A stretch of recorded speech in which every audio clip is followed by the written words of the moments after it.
Hi, Spiky here. This tutorial is by far a blueprint for what you're probably searching for, but I hope you can find that little thing you were stuck on. Harbor is an open-source container image registry and management tool for Docker, Kubernetes, and other container orchestration platforms. In this video, I will show you the code I've added to the sources at my GitHub page to make the Harbor container to work. Let's go. First, I've defined a version environment variable in our version script for the Harbor Docker images at Docker Hub. Second, I've defined the internal and external port numbers of my Docker container. Then I've defined some environment variables in our secret script. It's in my gitignore file. It contains passwords and keys. In a typical Harbor deployment using Docker Compose, you'll find several services, each serving a specific purpose. Here's a summary of what each service does. The registry service is the core of Harbor and serves as the container image registry. It stores and manages Docker images, making them available for distribution and deployment. This is where your container images are stored and can be pushed, pulled, and managed.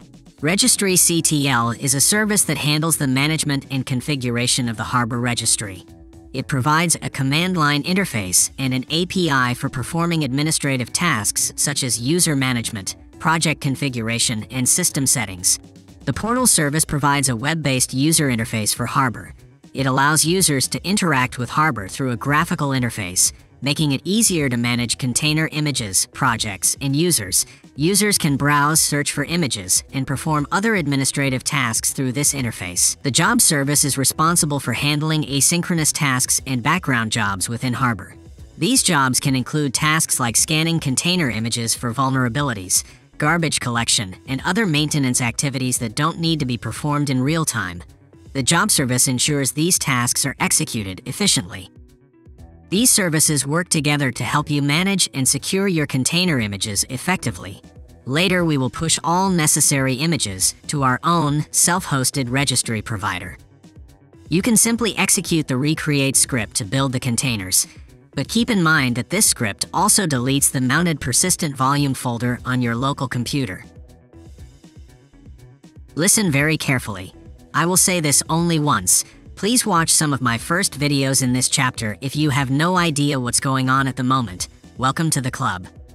If everything is fine, we can now log in into the Harbor portal with the credentials we have specified in our secret script. Indeed, if you have no idea what's going on, don't worry. My suggestion is to watch all videos by the fantastic Marcel Dempers, which you will find under his YouTube channel, That DevOps Guy.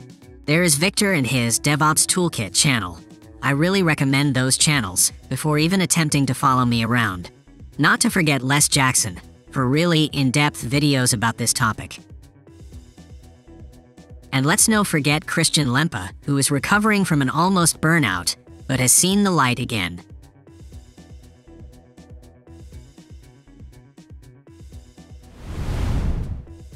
I hope you've got some tips in your search for knowledge today. Spiky out.